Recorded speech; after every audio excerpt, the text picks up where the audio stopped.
Hello बच्चों, कैसे हो? कैसी चल रही है आपकी स्टडी? उम्मीद है आपको ये मेरे वीडियो पसंद आ रही होंगी। अगर पसंद आ रही है और अगर आपकी काम आ रही हैं तो मेरे इस चैनल को सब्सक्राइब करना और अपने फ्रेंड्स को भी आगे बताना और उनको भी मेरी वीडियो शेयर करना। अब मैं पढ़ती हूँ संदेह, लेखक जयशंकर प्रसाद। राम निहाल अपना बिखरा हुआ सामान बांधने में लगा। जंगले में धूप आकर उसके छोटे से शीशे पर तड़प रही थी। अपना उज्जवल आलोक खंड, वह छोटा सा दर्पण बुद्ध की सुंदर प्रतिमा को अर्पण कर रहा था, किंतु प्रतिमा ध्यान मगन थी। उसकी आंखें धूप में चौंधियाती न थी। प्रतिमा का शांत गंभीर मुख और भी प्रसन्न हो रहा था, किंतु राम निहाल उधर देखना न चाहता था। उसके हाथों में कागजों का एक बंडल, जिसे संदूक में रखने से पहले वह खोलना चाहता था। पढ़ने की इच्छा थी, फिर भी न जाने क्यों हिचक रहा था और अपने को मना कर रहा था, जैसे किसी भयानक वस्तु से बचने के लिए कोई बालक को रोकता हो। बंडल तो रख दिया, पर दूसरा बड़ा सा लिफाफा खोल ही डाला। एक चित्र उसके हाथों में था और आंखों में आंसू थे। कमरे में अब दो प्रतिमाएं थीं। बुद्ध देव अपनी विराग महिमा में निमग्न, राम निहाल राग शैल सा अचल, जिसमें से हृदय का द्रव आंसुओं की निर्झरिणी बनकर धीरे धीरे बह रहा था। किशोरी ने आकर हल्ला मचा दिया। भाभी, अरे भाभी, देखा नहीं तूने? निहाल बाबू रो रहे हैं। अरे तू चल भी। श्यामा वहाँ आकर खड़ी हो गई। उसके आने पर भी राम निहाल उसी भाव में विस्मृत सा अपनी करुणा धारा बहा रहा था। श्यामा ने कहा, निहाल बाबू। निहाल ने आंखें खोलकर कहा, क्या है? अरे मुझे क्षमा कीजिए। फिर आंसू पोंछने लगा। बात क्या है? कुछ सुनूं भी? तुम क्यों जाने के समय ऐसे दुखी हो रहे हो? क्या हम लोगों से कुछ अपराध हुआ है? तुमसे अपराध होगा? ये क्या कह रही हो? मैं रोता हूँ, इसमें मेरी ही भूल है। प्रायश्चित करने का यह ढंग ठीक नहीं। यह मैं धीरे धीरे समझ रहा हूँ, किंतु क्या करूँ, यह मन नहीं मानता। श्यामा जैसे सावधान हो गई। उसने पीछे फिरकर देखा कि किशोरी खड़ी है। श्यामा ने कहा, जा बेटी, कपड़े धूप में फैले हैं, वहीं बैठ। किशोरी चली गई। अब जैसे सुनने के लिए प्रस्तुत होकर श्यामा एक चटाई खींचकर बैठ गई। उसके सामने छोटी सी बुद्ध प्रतिमा सागवान की सुंदर मेज पर धूप के प्रतिबिंब में हंस रही थी। रामनिहाल कहने लगा, श्यामा, तुम्हारा कठोर व्रत वैधव्य का आदर्श देखकर मेरे हृदय में विश्वास हुआ कि मनुष्य अपनी वासनाओं का दमन कर सकता है, किंतु तुम्हारा अवलंब बड़ा दृढ़ है। तुम्हारे सामने बालकों का झुंड हंसता खेलता लड़ता झगड़ता है और तुमने जैसे बहुत सी देव प्रतिमाएं श्रृंगार से सजाकर हृदय की कोठरी को मंदिर बना दिया, किंतु मुझको वह कहाँ मिलता। भारत के भिन्न भिन्न प्रदेशों में छोटा मोटा व्यवसाय, नौकरी और पेट पालने की सुविधाओं को खोजता हुआ जब तुम्हारे घर में आया तो मुझे विश्वास हुआ कि मैंने घर पाया। मैं जब से संसार को जानने लगा, तभी से मैं गृहहीन था। मेरा संदूक और ये थोड़ा सा सामान जो मेरे उत्तराधिकार का अंश है, अपनी पीठ पर लादे हुए घूमता हूँ, ठीक उसी तरह जैसे कंजर अपनी गृहस्थी टट्टू पर लादे हुए घूमता है। मैं चतुर था, इतना चतुर जितना मनुष्य को ना होना चाहिए, क्योंकि मुझे विश्वास हो गया है कि मनुष्य अधिक चतुर बनकर अपने को अभागा बना लेता है और भगवान की दया से वंचित हो जाता है।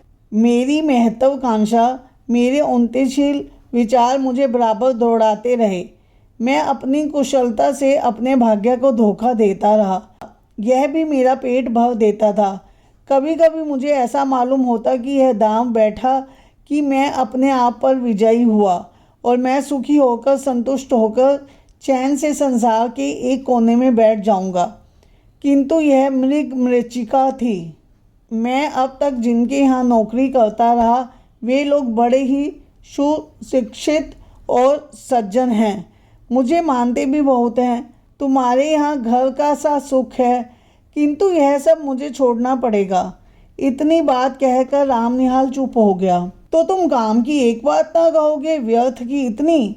श्यामा और कुछ कहना चाहती थी कि उससे रोक कर रामनिहाल कहने लगा, मैं तुमको अपना शुभ चिंतक, मित्र और रक्षक समझता हूँ। फिर तुमसे ना कहूँगा तो यह भार कब तक ढोता रहूँगा। यह चैत है ना? हाँ ठीक, कार्तिक की पूर्णिमा थी। मैं कामकाज से छुट्टी पाकर संध्या की शोभा देखने के लिए दशाश्वमेध घाट पर जाने के लिए तैयार था कि बृज किशोर बाबू ने कहा, तुम तो गंगा के किनारे टहलने जाते ही हो। आज मेरे एक संबंधी आए हैं, इन्हें भी एक बजरे पर बैठाकर घुमाते आओ। मुझे आज छुट्टी नहीं है। मैंने स्वीकार कर लिया। ऑफिस में बैठा रहा। थोड़ी देर में भीतर से एक पुरुष के साथ एक सुंदर स्त्री निकली और मैं समझ गया कि मुझे इन्हीं लोगों के साथ जाना होगा। बृज किशोर बाबू ने कहा, मान मंदिर घाट पर बजरा ठीक है। निहाल आपके साथ जा रहे हैं, कोई असुविधा ना होगी। इस समय मुझे क्षमा कीजिए, आवश्यक काम है। पुरुष के मुंह पर की रेखाएं कुछ तन गई। स्त्री ने कहा, अच्छा है, आप काम कीजिए, हम लोग तब तक घूमकर आते हैं। हम लोग मान मंदिर पहुंचे। बजरे पर चांदनी बिछी थी। पुरुष मोहन बाबू जाकर ऊपर बैठ गए। पेड़ी लगी थी। मनोरमा को चढ़ने से जैसे डर लग रहा था। मैं बजरे के कोने में खड़ा था। हाथ बढ़ाकर मैंने कहा, आप चले आइए, कोई डर नहीं। उसने हाथ पकड़ लिया। ऊपर आते ही मेरे कान में धीरे से उसने कहा, मेरे पति पागल बनाए जा रहे हैं। कुछ कुछ है भी, तनिक सावधान रहिएगा, नाव की बात है। मैंने कह दिया, कोई चिंता नहीं। किंतु ऊपर जाकर बैठ जाने पर भी मेरे कानों में समीप उस सुंदर मुख सुरभित निश्वास अपनी अनुभूति दे रहा था। मैंने मन को शांत किया। चांदनी निकल आई थी। घाट पर आकाशदीप जल रहे थे और गंगा की धारा में छोटे छोटे दीपक बहते हुए दिखाई देते थे। मोहन बाबू की बड़ी बड़ी गोल आंखें और भी फैल गई। उन्होंने कहा, मनोरमा देखो, इस दीपदान का क्या अर्थ है, तुम समझती हो? गंगा जी की पूजा, और क्या, मनोरमा ने कहा। यही तो मेरा और तुम्हारा मतभेद है। जीवन के लघु दीप को अनंत की धारा में बहा देने का यह संकेत है। आह, कितनी सुंदर कल्पना, कहकर मोहन बाबू जैसे उच्च वसित हो उठे।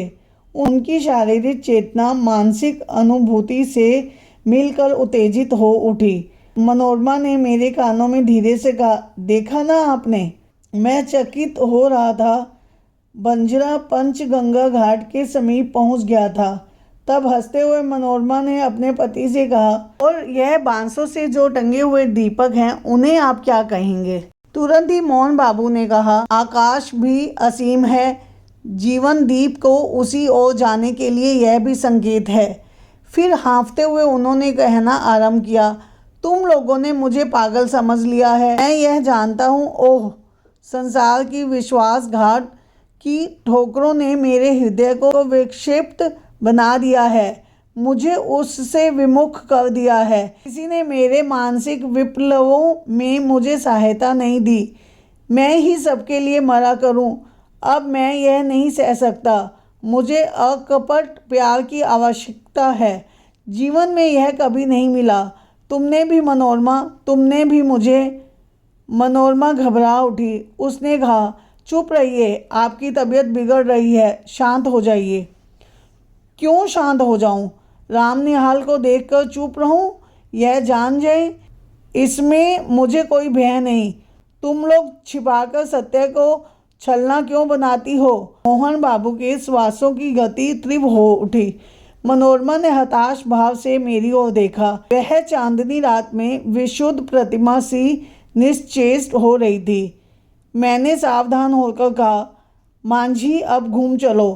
कार्तिक की रात चांदनी से शीतल हो चली थी। नाव मान मंदिर की ओर घूम चली। मैं मोहन बाबू के मनोविकार के संबंध में सोच रहा था।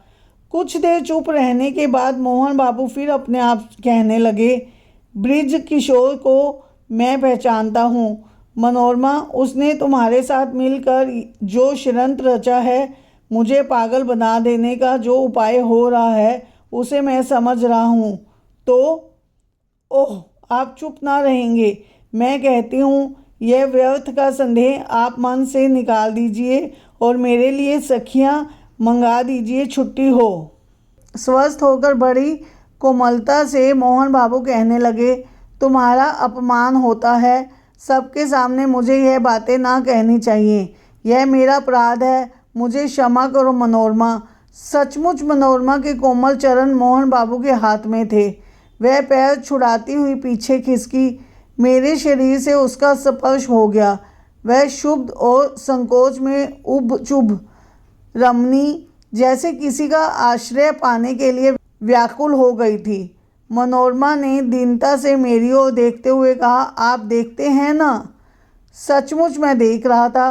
गंगा की घोर धारा पर बजरा फिसल रहा था, नक्षत्र बिखर रहे थे और एक सुंदर युवती मेरा आश्रय खोज रही थी। अपनी सब लज्जा और अपमान लेकर वह दुहें संदेह भाव से पीड़ित स्त्री जब कहती थी कि आप देखते हैं ना, तब मानो मुझसे प्रार्थना करती थी कि कुछ मत देखो, मेरा व्यंग्य उपहास देखने की वस्तु नहीं। मैं चुप था। घाट पर बजरा लगा। फिर वह युवती मेरा हाथ पकड़कर पेड़ी पर से संभलती हुई उतरी और मैंने एक बार न जाने क्यों गृहस्थता से मन में सोचा कि मैं धन्य हूँ। मोहन बाबू ऊपर चढ़ने लगे। मैं मनोरमा के पीछे पीछे था। अपने पर भारी बोझ डालकर धीरे धीरे सीढ़ियों पर चढ़ रहा था। उसने धीरे से मुझसे कहा, राम निहाल जी, मेरी विपत्ति में आप सहायता ना कीजिएगा। मैं अवाक था। श्यामा ने एक बार गहरी दृष्टि से राम निहाल को देखा। वह चुप हो गया। श्यामा ने आज्ञा भरे स्वर में कहा, आगे और भी कुछ है या बस? राम निहाल ने सिर झुकाकर कहा, हाँ, और भी कुछ है। वही कहो ना। कहता हूँ। मुझे धीरे धीरे मालूम हुआ कि ब्रिज किशोर बाबू यह चाहते हैं कि मोहनलाल अदालत से पागल मान लिए जाएं और ब्रिज किशोर उनकी संपत्ति के प्रबंधक बना दिए जाएं, क्योंकि वे ही मोहनलाल के निकट संबंधी थे। भगवान जाने इसमें क्या रहस्य है, किंतु संसार तो दूसरे को मूर्ख बनाने के व्यवसाय पर चल रहा है। मोहन अपने संदेह के कारण पूरा पागल बन गया। तुम जो यह चिट्ठियों का बंडल देख रही हो, वह मनोरमा का है। राम निहाल फिर रुक गया। श्यामा ने फिर तीखी दृष्टि से उसकी ओर देखा। राम निहाल ने कहा, तुमको भी संदेह हो रहा है? सो ठीक है, मुझे भी कुछ संदेह हो रहा है। मनोरमा क्यों मुझे इस समय बुला रही है? अब श्यामा ने हंसकर कहा, तो क्या तुम समझते हो कि मनोरमा तुमको प्यार करती है और वह दुष्चरित्र है? छी राम निहाल, यह तुम क्या सोच रहे हो? देखूं तो हाथ में वह कौन सा चित्र है? क्या मनोरमा का ही है? कहते कहते श्यामा ने राम निहाल के हाथ से चित्र ले लिया। उसने आश्चर्य भरे स्वर में कहा, अरे यह तो मेरा ही है। तो क्या तुम मुझसे प्रेम करने का लड़कपन करते हो? यह अच्छी फांसी लगी है तुमको। मनोरमा तुमको प्यार करती है और तुम मुझको। मन के विनोद के लिए तुमने अच्छा साधन जुटाया, तभी गायरों की तरह यहाँ से बोरियां बंधना लेकर भागने की तैयारी कर ली है। राम निहाल हत बुद्धि अपराधी सा श्यामा को देखने लगा, जैसे उसे कहीं भागने की राह ना हो। श्यामा दृढ़ स्वर में कहने लगी, निहाल बाबू, प्यार करना बड़ा कठिन है। तुम इस खेल को नहीं जानते। इसके चक्कर में पड़ना भी मत। हाँ, एक दुखिया स्त्री तुमको अपनी सहायता के लिए बुला रही है। जाओ, उसकी सहायता करके लौट आओ। तुम्हारा सामान यहीं रहेगा। तुमको अभी यहीं रहना होगा, समझे? अभी तुमको मेरी सहायता की ज़रूरत है। उठो, नहा धो लो। जो ट्रेन मिले उससे पटना जाकर ब्रिज किशोर की चालाकियों से मनोरमा की रक्षा करो और फिर मेरे यहाँ चले आना। यह सब कुछ तुम्हारा भ्रम था, संदेह था। राम निहाल धीरे से उठकर नहाने चला गया।